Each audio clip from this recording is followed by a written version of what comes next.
Hello peeps and hello peppers and welcome to a new experiment. This experiment is called Film Friday, and yeah, after 11 p.m. my own screen on the phone, the way I see it, becomes black and white, but I extra purchased this tarot deck for this video, which is black and white by nature. But I had that on my mind for a long time because I like old films and I mostly draw in black and white myself when I'm trying to design something. And my color pencil box is quite heavy. So I like experimenting with shades of gray. And as you might have figured, I don't read like tarot the way that classical tarot readers read it, but I sort of use the cards for storytelling, sort of like in this Dixit game, if you know it. So let's say the past couple of days, some things in my life happened about letting go of old patterns, of old like codependencies. So I thought again of this movie Benny and Joon, which is from 1994, but I consider it pretty timeless because it is about like I'm sorry if the terminology sounds wrong, but I'm doing my best here. About a young woman who has like a severe mental illness, where she like basically acts in ways that are dangerous to her and others. And she can't stay home alone. And then suddenly she encounters this young man who lives in his own world of black and white movies, and he can barely read.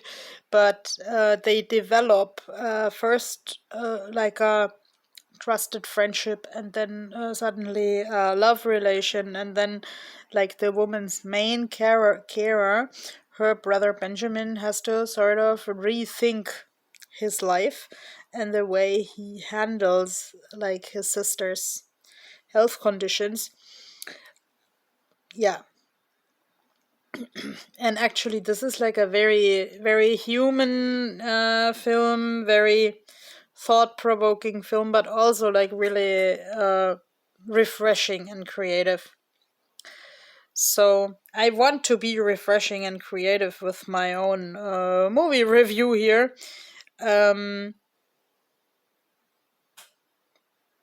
Also this morning I thought about how I called my wheelchair Geraldine, because as a child I read an article how Geraldine Chaplin, like the daughter of Charlie Chaplin, only knew her dad with white hair. And I mean, I don't know anything about her, but like to me, Charlie Chaplin seemed like from another world, and a world long past already in the 90s. So I was like fascinated that his family still lived on. And yeah, my wheelchair Geraldine takes me far away places.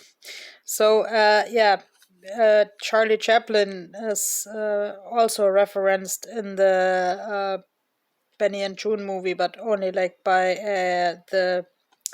the sketch from Gold Rush where the person makes the bread rolls dance. But there are more references like to Buster Keaton.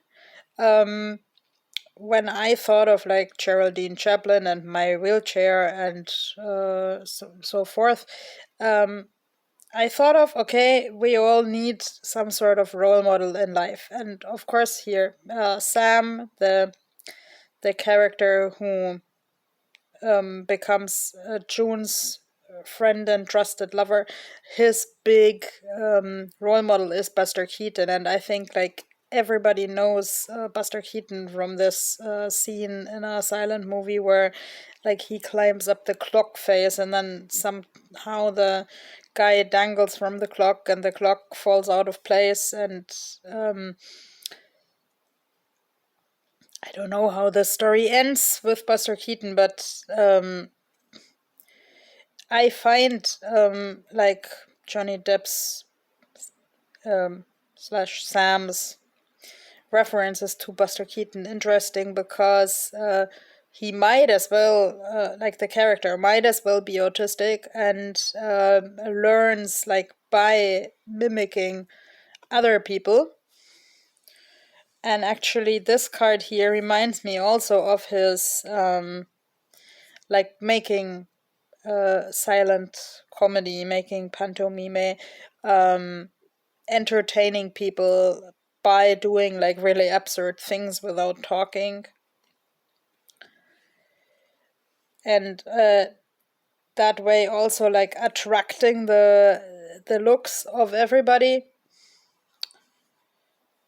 Not many people understand him then, but many people actually laugh about him in a positive way.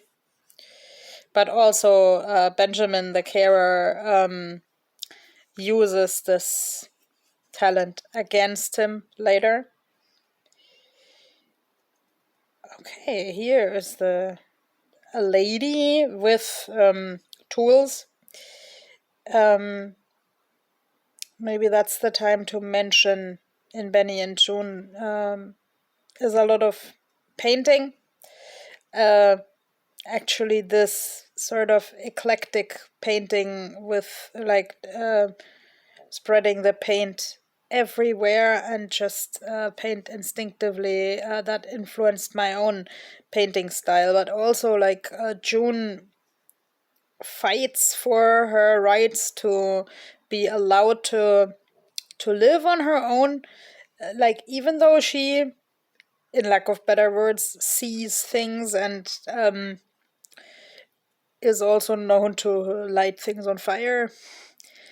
She wants to be like as independent as possible. And I would say, like, I mean, she never wears a skirt as such, but I think the skirt is a good symbol of taking space here. What do we have here? White rabbit could also be like a symbol of seeing things. The Knight of Cups is, as far as I understand, is always like a symbol of getting things that one wants, like having success. And yes, in the end, the love story and Joon's story of trying to live alone is successful. And one of my favorite sentences from this entire movie is my life's just a lot less complicated now.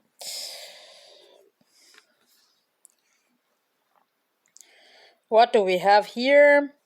A corset, of course, less society and especially protective brother Benjamin puts Joon into a particular form of being.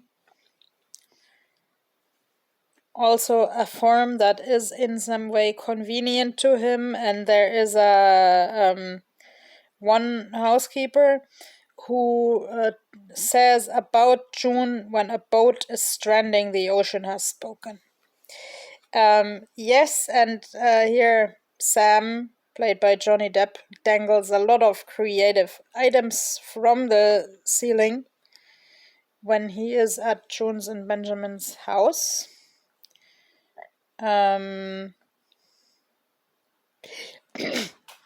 This is actually really cool that this card should appear. I didn't choose those beforehand because at some point Sam sits in a tree and Joon greets him just with the words, "You have left your tree." So yes, some of the behaviors in the film could also fit any autism description, and I like recommending that film in the autism community. Uh, this is actually really cool because there is a scene where like Sam wears a cylinder and uses the cylinder to, let's say, get into a closed psych ward to help June. And I hope I didn't spoil the entire movie for you, and I hope I woke your curiosity. Um,